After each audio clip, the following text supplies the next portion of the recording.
Hello, everybody. It's me, the Man in Black, Ethan from ATR Battle Media. And I'm here to tell the top 30 matches, my top 30 matches of 2023. Since it's Rumble season, what's not? Let's talk about top match 2023. Well, technically, I have 712, but I'm not going to bore us to death with 712.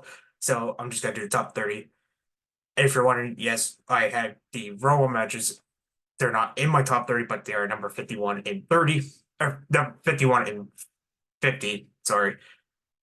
But so what I'm just gonna do is I'm gonna give you my list and tell where you can watch the matches like YouTube or stream services or whatever. And yes, I am not gonna count free trains because I know people don't like doing that. And honestly, you can find it anywhere, basically just like the main source kind of thing. So let's just jump right into it. We will start off with number 30 from the five-star Grand Prix finals, September 30th, this day 22. It is the Red Stars winner, Suzuki, go one-on-one with the Blue Stars winner, Micah. I mean, I can't. A lot of these matches, I'm gonna say I can't do enough just talking about. But if you've seen it, you've seen it. But you can watch this match on Star or order it on pay per view for like I think like $25. But I just can't say enough good things about this match. Then we go on to number 29 for AEW's Revolution on March 5th. Hangman Page versus John Moxley in a Texas death match. You can catch this on Fight TV and Bookies Report, or if you're international, the international part AEW Plus on Fight TV. I mean, these two just beating the shit out of each other. I thought it was it was really, really good. I mean, and by the way, spoiler, Hangman Page, other Texas Deathmatch is on this list, but I'm not gonna tell you where exactly it is. But Heyman's just been having great, basically like hardcore matches this year, and Moxley's just Moxley. But this was great between both guys. Then we're going to go over to WWE. This is number 28 from WrestleMania 39, Night 1, April 1st. SmackDown Women's Title on the line. Charlotte Flair defends against the winner of the Women's Royal Rumble winner of the Women's Royal Rumble. There we go. Rhea Ripley. I mean, easily this is from WWE women's matches. It's actually one of my favorite ones of the year. I mean, these two never have bad matches all the times they face each other. There were a few times where I thought Ripley and Charlotte were like beating the shit out of each other, and I thought Ripley had won a few times. I did like the middle rope Riptide, but it was time for Charlotte to lose the title. But look, it was fantastic, and that is number 28. Then we're going to number 27 from Dragon Gate's Kobe Pro Wrestle Festival on July 2nd. It is the Fatal Five-Way Mascara Katana Massacre match. Basically, it's mask, first mask, first mask, first mask. And the rules, this is so Ultimate Dragon, Shawn Machine J, Shooting Skull, D-Monte, and Dragon Kid. So the rule was once you grab the mask will be hanging above the cage in each corner, and then once you basically climb up and grab it, you can leave. Basically, the last one in the ring must unmask. If you watch Lucha Libre, you probably see matches like that, like in AAA and CML, etc. But just the story on this, Monte, who's now going by Louis Monte in Dragon Gate, for anybody who's not watching or might have forgot. I mean, the storytelling is just great, and I can't say a good thing, but this is from July 2nd.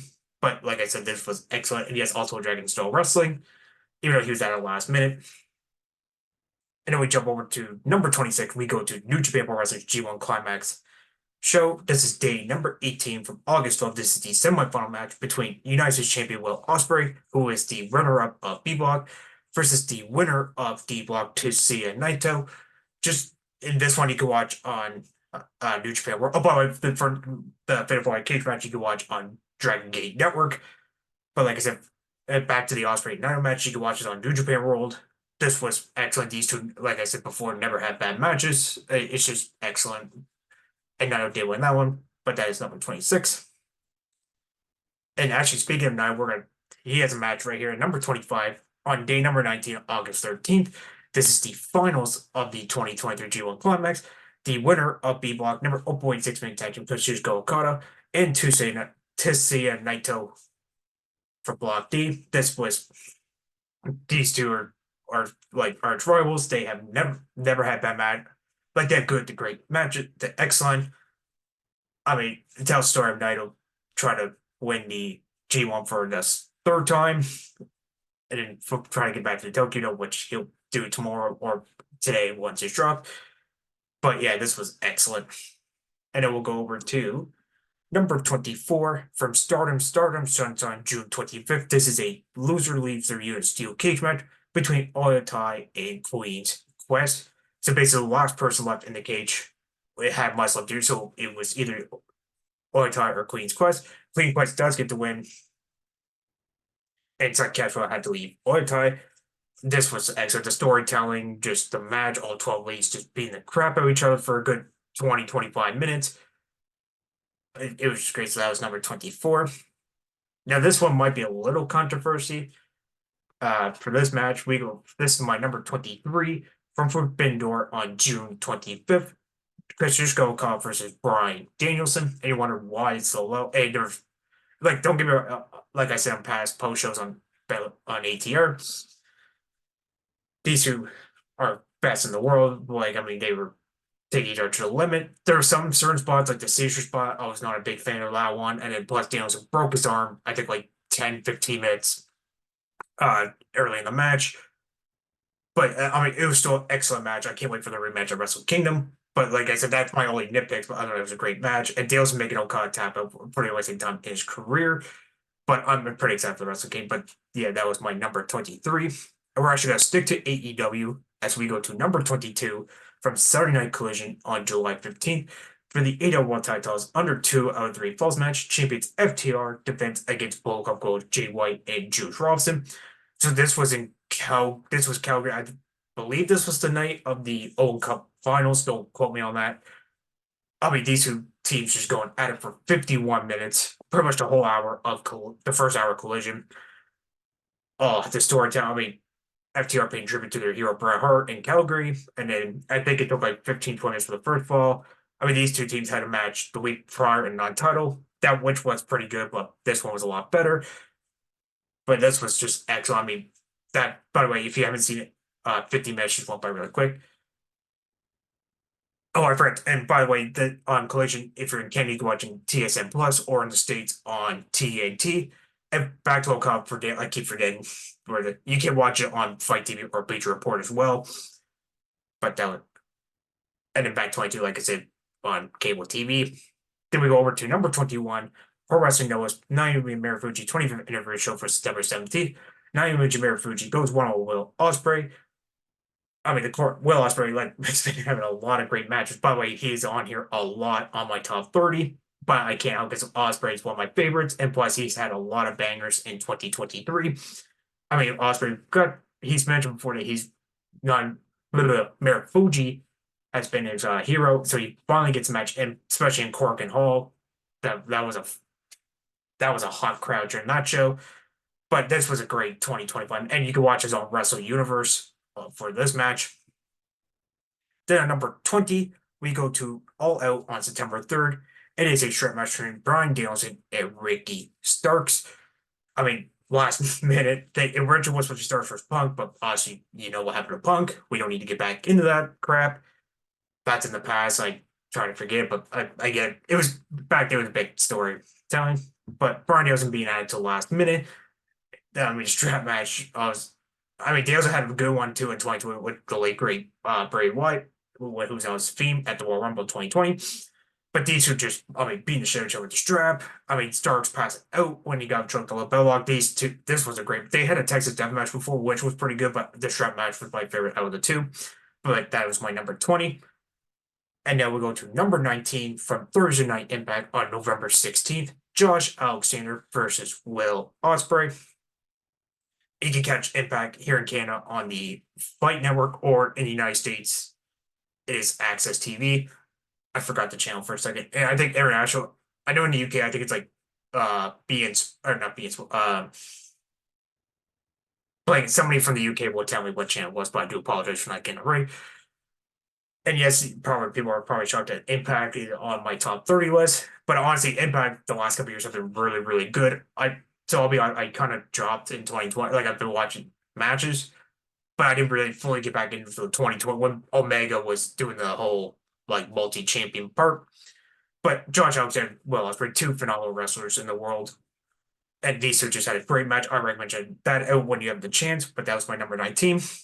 Then we go over to number 18 from the K-Day Day and We Are Fine Detective show on October 12th, formerly Abe versus Dakota Nomura. You can watch this match on Wrestle Universe as well.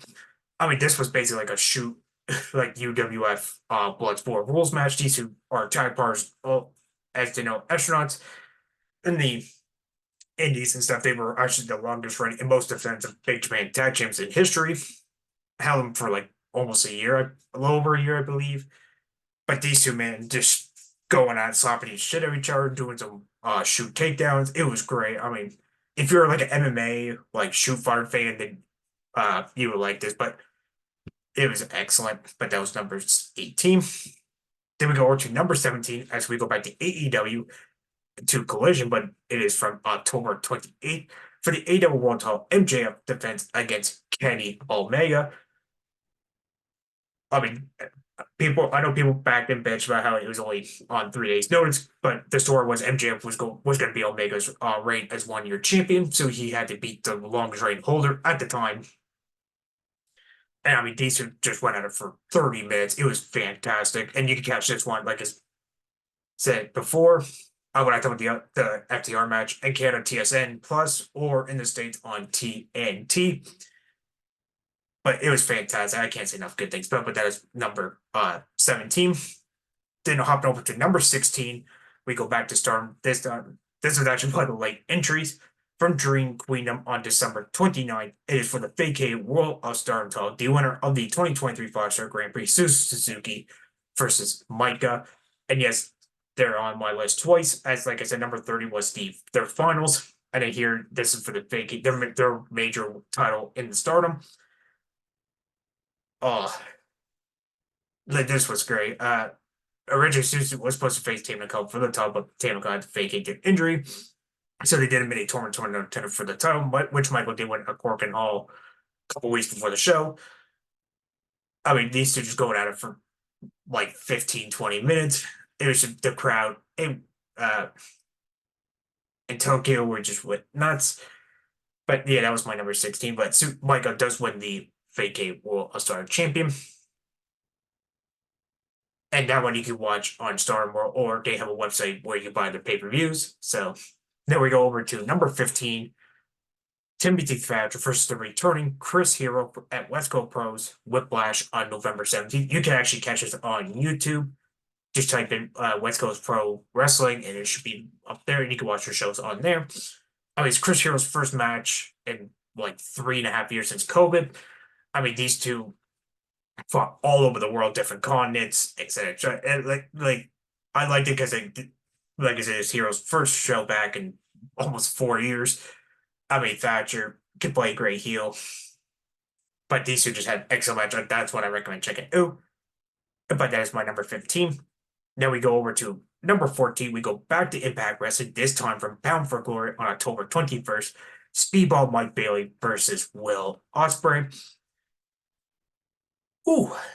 And this one you can catch on Fight TV or I think you can buy it on traditional pay-per-view. Don't call me on it again. But I mean, these guys just killed it in Chicago. I know people who went there that said it was excellent. This actually won Impact's match of the year of 2023. Sorry, TNA. But back then it was Impact, so I'm still calling it. But I mean, these two are best in the world. I'm going to keep saying about a lot of matches, so I do apologize. But it was just great. I mean, Ospreay did a flying Hayden Blade and then Stormbreaker for the win. This one went like 15, 20 minutes, I believe, something like that. But it was a quick watch. It was fantastic. But that is number 14. Then we go over to number 13. We go to AEW's Wrestle Dream on October 1st. It is Swerve Strickland versus Hangman Page. And you can catch this one like on Fight TV, AEW Plus, Bleacher Report, etc., etc. Excellent match between these two guys. We're in Swerve's hometown. Hangman Page, world champion. The story was basically Swerve wanted to be the first black world champion. If it wasn't Hangman Page, basically it was with the Elite. And then I don't know technically if Swerve had to cheat to win, but I mean it kept the story going. But Swerve does get to win and makes Swerve a star. And spoiler, Swerve versus Hangman, their text is on this list too, but you'll find out what number. But great match. If you haven't checked, go watch it. Then we go to number 12. We're staying on Wrestle Dream, also from October 1st. It is Brian Danielson versus Zack Sabre Jr., two great techno wrestlers who's actually, I believe, the only two to win the Brian Danielson Technician Award. Dale, I think Sabre's won it like 4 or 5 times, and Danielson's won it like obviously named after him, so like multiple times. But yeah, two great technical matches. A great two technical wrestlers having an excellent match, and Moxley made it way better too with commentary. It was just fantastic. And like I said, you can watch this one on Fight TV, Bleach Report, etc., etc. But that is my number 12. We're almost at the top 10, guys. I promise. Then we go over to number 11. We go to All Japan Pro Wrestling's Mania show from New Year's Eve, December 31st. Literally, this was when I was making my list. This was one of the like five couple matches I had left for the Triple Crown heavyweight title. Katsuhiko Nakajima defense against Kento Miyahara. These two had a great match earlier in the summer at Pro Wrestling No One Night Dream back in July. And these two, I mean, they got some history together. And this match you can actually watch All Japan Pro Wrestling TV. And actually, they actually showed this. They aired this show on Thriller TV, formerly known as Fight TV. So I do apologize for keep calling it Fight, but it is now Thriller. But these two just went at it for 25 minutes, just going back and forth. Nakajima puts him, makes him tap out to an armor, which you don't see Kento tapping out much. But Nakajima does retain the Triple Crown heavyweight title. And by the way, sport he did defend against Trey Dempsey from NXT on today's show, as recorded on January 3rd. That match was actually pretty kick ass. So I recommend checking it out. But that was my number 11, Nakajima versus Miyahara from New Year's Eve.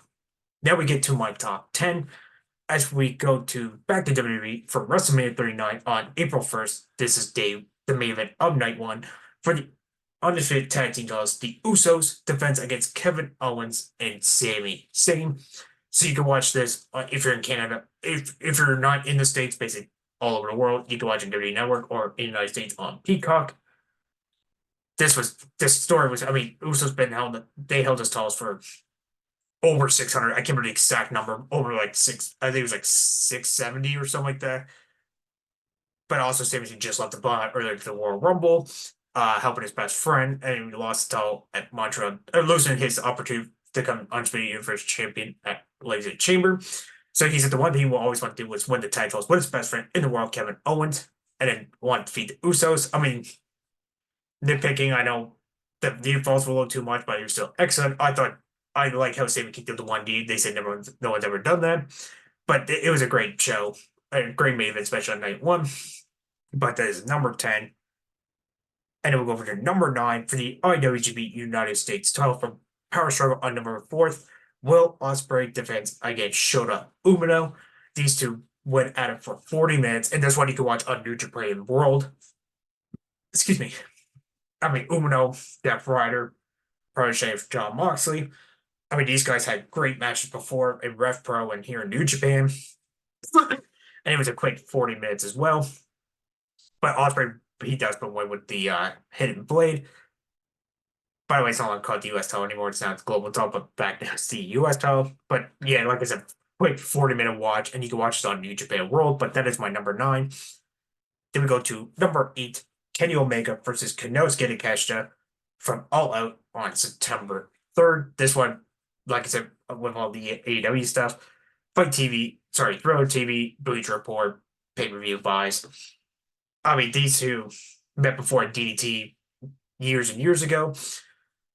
Kenny Omega doing his DDT attire. I mean, Takeshita just turned here, and he did hit him the week before at All In, but this was just great, fantastic. I mean, it's sad now how Takeshi's booking AEW right now, but I thought they would do more after he hit Omega twice back to back, but that's just me. But that's number 8. And sticking to AEW, as we go to number 7 for New Year's Smash on December 27th, it is the semifinal match of the Kondo Classic. Which one am I? If you're thinking, it is the quote unquote Blue League Finals. Eddie Kingston versus Bryan Danielson. Those two they met in the Blue League, like in the round portion where Bryan Danielson does get the win. That was actually a really great match. I'll give you a spoiler on that one.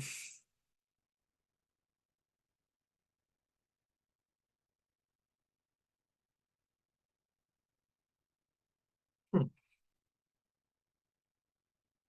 Oh, never mind. I don't think I have that on my top 50 list. I thought I had it somewhere, but